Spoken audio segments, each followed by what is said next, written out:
as you're aware, global AI spending is projected to hit $2.52 trillion by 2026. And that is as per the study shared by Gartner. So companies are spending more than ever, and most have nothing measurable to show for it. Last year, without companies are calling, last year, companies were actually calling these as AI investment. Today, they are not AI investment. They are expensive subscriptions dressed up on a large language model interface. And now the market is penalizing this. So $285 billion wiped from software valuation in early 2026. If you have heard about SaaS Apocalypse, that was a term that was used there. So software stocks lost over 20% of their value, $1 trillion in market cap. 82% of companies are reporting, cutting SaaS and IT products vendor without who are not able to demonstrate returns, and that was shared as per the article in Forbes. So, is this a model, architecture, or deployment problem? Are builders treating AI-powered products like SaaS, plugging in a wrapper and waiting for ROI that never arrives? And specifically for industrial environments where complexity is highest, and what and the problem is, can these AI wrappers will be built in a way so that it can become more defensible for the builders? So we are addressing this through our session, and there are three segments as part of the session. The first segment is the icebreaker: what's the SaaS apocalypse and why are process-rich environments breaking? Second segment is where does real opportunity live in industrial complexity? What creates a moat? Which sectors and bottlenecks matter most? Third segment is about playbook. We are going to discuss concrete steps, stack deal structures, use case prioritization, competitive strategy, etc., that can help you build a playbook. So let me begin. Let me do the introduction and invite the speakers that we have today. We have Dr. Sudin Baraokar, Global AI and Quantum Engineer Advisor, the co-founder at Deep Tech Startups and ex-SBI, Barclays, IBM, GE. Sudin, welcome to the session. Thank you. And we have Dharmendra Kapoor. And Dharmendra Kapoor is also an advisor on AI, digital transformation, and business transformation too. He was a former CEO of Mindsprint and Buildersoft. Dharmendra, good to have you again with us in this session. Thank you, Vish. Very happy to be here. Thank you. So let me begin with this with the first segment, which is about the icebreaker. And let me ask Dr. Sudin before we get so Dr. Sudin, before we get into what's breaking, let's establish the foundation. What exactly is an AI wrapper? What is an AI native model? And why is AI fundamentally not a SaaS product, not plug and play in the way most organizations are treating it? So also, if you could like to, if you'd like to talk about yourself in a short, feel free to share your profile too with the audience. Yeah, great to be here. So I'm Dr. Sudin Baraokar, have been in the IT space for nearly 3 decades, have been head of innovation at large organizations like State Bank of India and Barclays, and have also been with IBM and GE in the US. Right now, I'm an AI and deep tech advisor and engineer. So great. So I think this very interesting times that we live in. One single prompt has triggered off a $5 trillion investment in hardware, software, chips, data centers, models, tools, libraries. So coming to the context of what is exactly a AI wrapper, in my view, it is like a thin layer, a thin interface layer connected to the frontier model, the foundation models like your GPT or Gemini or Grok via the API calls, right? So through this, it kind of uses the LLM, right? The power of the LLM, and then at the same time, you can then get your prompt back as a JSON. You can then add a UI to it, and this is what a AI wrapper does. Now, in an AI native model is essentially the next big thing that is happening, where organizations are building SLMs, right? Small language models specific to their use cases, to maybe their internal data and databases, what they already hold, or maybe existing frameworks, right? So that's where the AI native models come in, which use the power of the LLMs for scale, and for deep dive, they use the AI native SLMs for the deep dive analysis. Okay. So I think why AI is fundamentally not really a SaaS product is because AI is all completely model based, right? SaaS is what I would say at level one, would be the business rules and intent. But from an AI perspective, what you have as level two is the reasoning, level three is the decisioning, all completely model based, updated, on a daily basis or probably over the air basis. So that's the big difference between the SaaS and the AI as a service model.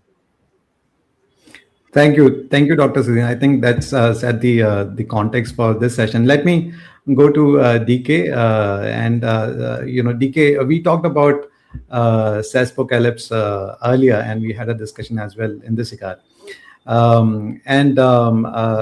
IT companies and AI wrapper builders are currently feeling it hardest, and there's a hard time for them.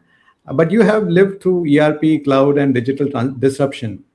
So, what is the parallel here, and what does the history of those cycles tell us about who survives and who doesn't? Yeah, I think to some extent, Wish, the answer lies in what Dr. Sudin described, that AI is not about SaaS. It is absolutely going to be very, very different from the historical model of, wrapping the applications. If you look at the way it has happened is that when the first level of wrapping happens, it is always where the usability is kept into the consideration. Okay, and the value comes into how you access the system. You build the interface and you give the usability, and you access the underlying systems and provide what customer wants to see. So from that perspective, ERP, for example, did that with a lot of old processes and try to bring that wrapper around that. Now, that only provides limited access and limited innovation. Okay, if I had to call it innovation, then it provides very, very limited innovation. But then the real question comes is that who is going to re-architect it?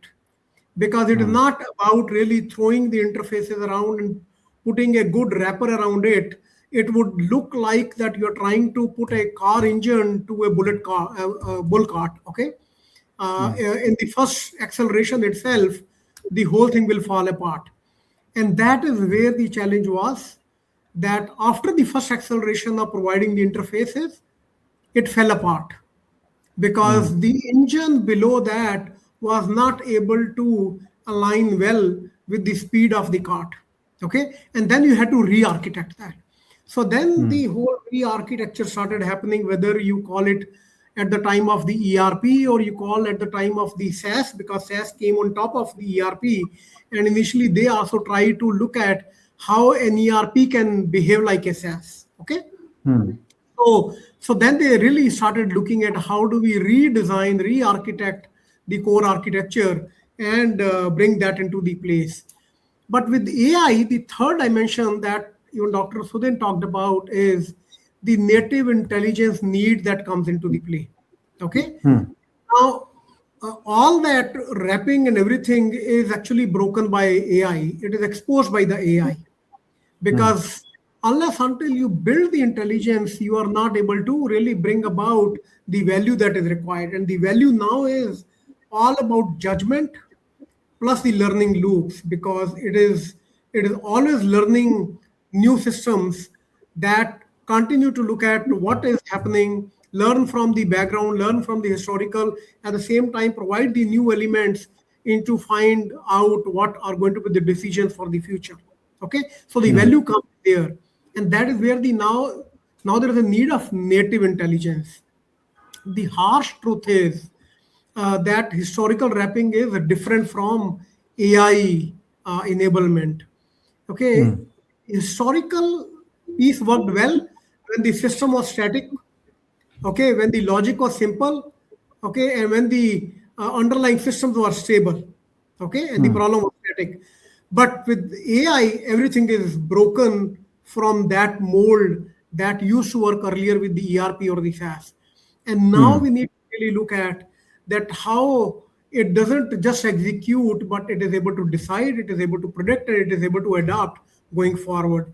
And I think that is where the issue comes. In my opinion, I think the one hidden question that you had was that who will survive? In my Yeah. opinion, people who are able to re-architect the core, who are able to own the data and the decision loops. Decision is very, very core component into that, because earlier we talked about the IT assets, but not decision as an asset. But now we need to really look at what is the decision that is required, and can we look at from that context. And last but not the least would be that how do we collapse the process hierarchy that have, or process latency that has existed in the ERP or in the SaaS. Okay, the process will have to change. Those are the ones who will survive, and casualties will be with the people who are only looking at the interfaces, or who are only looking at the aggregation without getting into the depth. They are the one who will be the casualties.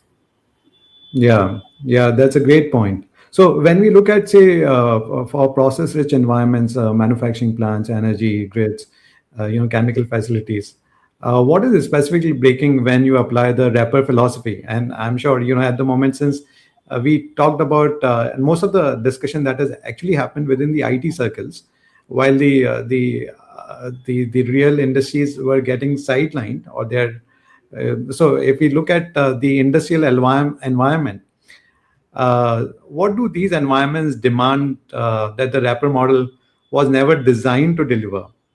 So that's a question to both of you. If you could share any real scenario between what can be worth maybe very general observations.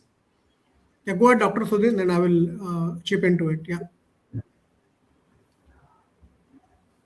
Dr. Sudin, you are on mute. Yeah, the Yeah. entire, AI wrapper model, the foundation models, the SLM models, and the entire stack is a very, very good accelerated playground for large industrial conglomerates, right? I'll just give you an example of the complexities that we face in manufacturing and industrial conglomerates, right? There are more than 10,000 function points in large automakers. There are more than 15,000 function points in large industrial conglomerates, right? So this complexity can be best addressed through the AI models, right? That's number one. Number two is that today, with the help of AI, the data richness that these organizations can sit on, right? 15,000 function points, 2,000 live production databases, more than 5,000 source systems, right from your sensor data, IoT data, plant flow data. All this is a very, very good base that the organization can start using the reasoning, using the data science, the statistics, the algos in one model itself, right? So everything now becomes integrated, and the best part is that this entire AI with the Gen AI and the stack, which is your RAG and data pipelines and your knowledge graphs, uh, and the related stack, right? You are now able to build neural networks. You're able to build OSs, which which can become make all these that's what I believe the future gen is going to be: automated, autonomic, agentic, and self-audited platforms, right? So this is a very, very good base for industrial, data rich industrial uh, you know uh, uh, companies to start with. Yeah, that's a Just to add to that, Vish, the mistake that a lot of time that we are doing under this umbrella of wrapper paradox is that we are trying to think that as a software problem. That environment is not a software problem. Okay, it is not about discrete transactions. It is about continuous systems. It is about time sensitivity. It is about safety is very critical, because you would have heard that how systems are hallucinating based on what we are actually connecting it with the models, and we are trying to get the decision, and that is actually based on the hallucination, and we find that the safety barriers are completely broken when we take that decision and put that into the act. I think we need to look at 3 or 4 elements in order to address that. One is that how do we move away from sequential thinking to the real-time reality? Okay, the real-time reality is going to be very, very crucial, because your business context continues to change, your data continues to change, and your technology context is also changing all the time. So keeping all that in mind, are we taking a decision in the real time or not? Because if we are not, with the wrapper technology, we are only going to get the laggard intelligence or lagged intelligence rather than getting a real-time intelligence. And that will, of course, lead to the wrong decisions. The second piece is the data fragmentation versus system coherence. Okay, wrappers are going to pull the data from the ERP or the SCADA or the MES or various other systems. Okay, they do not understand the contextual coupling that comes along with it. And the result is that AI will see the data, whereas the plants also have various other elements that are called relationships. Okay, how things are working with each other will not be seen if AI is only looking at the data, because there has been a lot of discussion. In fact, I have been also bringing up that discussion that can we create a metadata and work on top of that. But metadata will provide you only the data. Okay, it is a wrapping technology that we are trying to build, but unless until we go deeper into it, understand the relationships, impact on each other, we will not be able to understand how it is going to have impact on the intelligence. Then comes the stateless intelligence, because wrapping provides you the intelligence, okay, that is stateless. Whereas we need that, what is the memory of the system that is there in front of us, and can we use that? Okay, there is so much of discussion that is happening, human in the loop. Okay, so the question is that, do we need to really look at only human in the loop, or we need humans to supervise the exceptions? Do we record the exceptions? Do we find the process changes with respect to the exception, so that exception doesn't remain an exception in the future? Okay, and your decision intelligence becomes better and better. So I think those are some of the 4 or 5 things that are required in order for us to get the right technology in operations, rather than trying to create a wrapper on top of what already existed, which was not meeting the requirement of intelligence that was required by the companies. Thanks, EK.